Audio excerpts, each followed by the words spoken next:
I can also confirm today that I have reasonable grounds to believe, on the basis of evidence collected and examined by my office, that Israeli Prime Minister Benjamin Netanyahu and Minister of Defense Yoav Gallant bear criminal responsibility for the following international crimes committed on the territory of the State of Palestine from at least the 8th of October 2023. The crimes include starvation of civilians as a method of warfare, willfully causing great suffering, serious injury to body or health or cruel treatment, willful killing or murder, and intentionally directing attacks against a civilian population, as well as crimes against humanity of extermination and or murder, persecution, and allegations of crimes of committing other inhumane acts. It's alleged that these crimes were committed in the context of the ongoing armed conflict and as part of a widespread and systematic attack against the civilian population of Gaza pursuant to a state policy. Unfortunately, these crimes continue to this day. My office submits that these individuals, through a common plan, have systematically deprived the civilian population of Gaza of objects indispensable to human survival.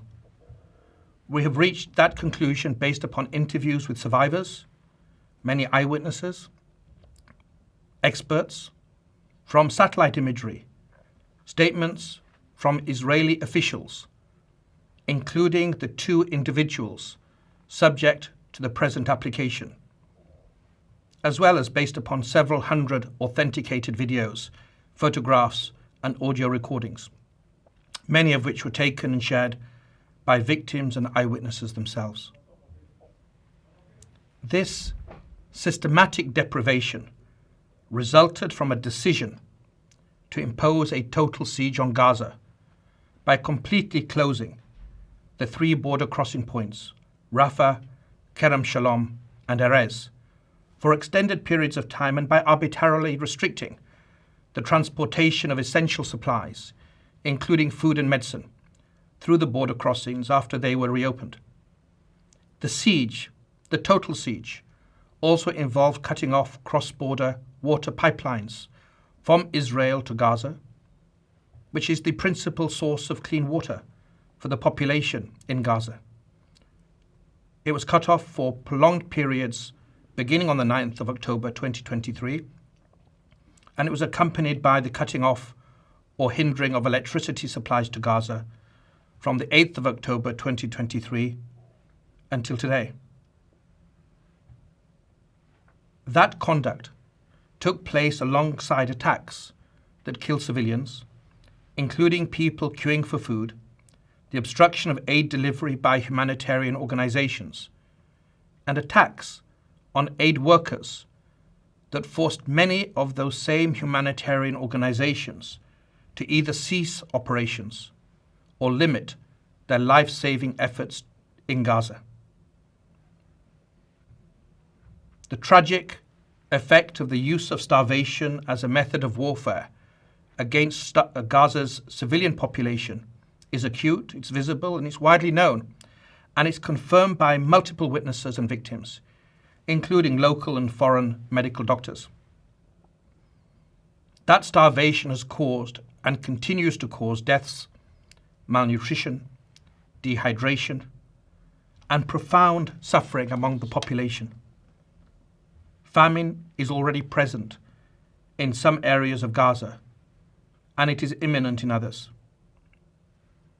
My office charges Netanyahu and Gallant as co-perpetrators and as superiors in the commission of these alleged crimes. Israel, like all states, has the right to defend its population. It has every right to ensure the return of hostages that have been criminally and callously taken. Those rights, however, do not absolve Israel of its obligations to comply with international humanitarian law. Intentionally causing death, starvation, injury, and suffering to the civilian population, including so very many women and children, are criminal means to achieve military and political goals. That's what we allege.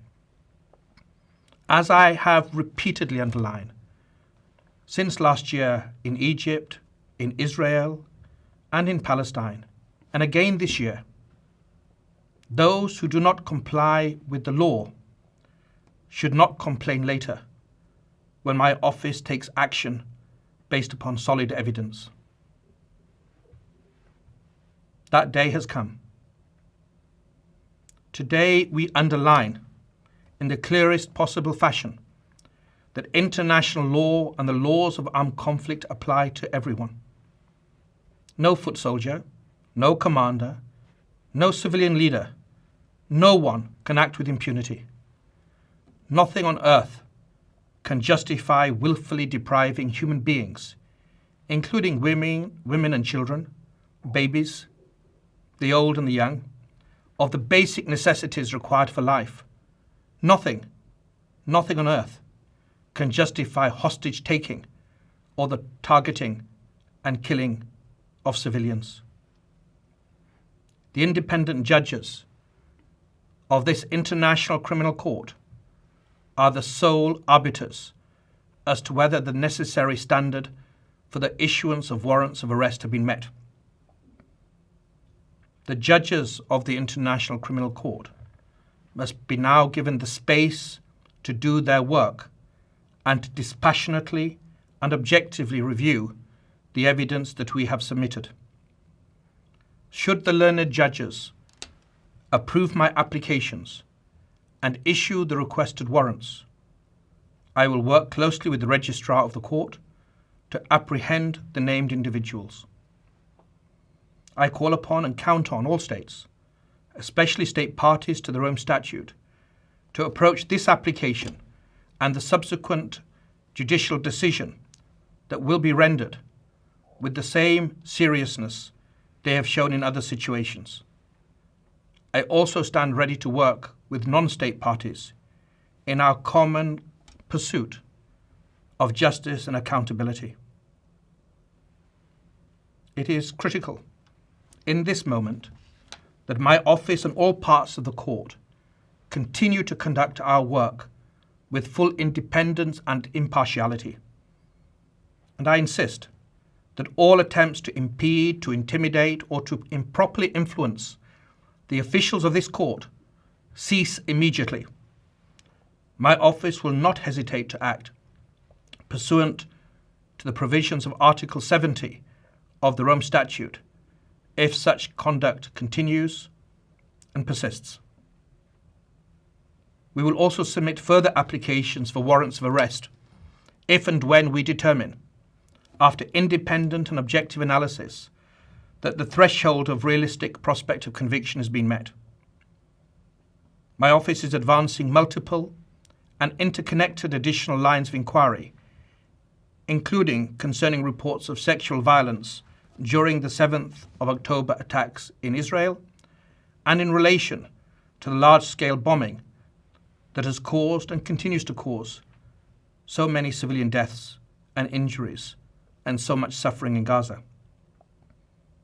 I renew my call for all parties to the current conflict to comply with these basic principles of law without any further delay.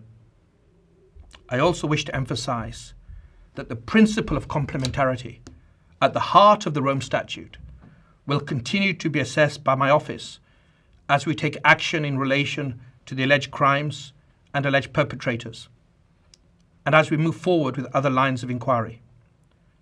But complementarity requires us to defer to national authorities only when they sincerely engage in independent and impartial judicial processes that do not shield suspects from accountability and which are not a sham. It requires thorough investigations at all levels, addressing the policies and actions underlying these applications.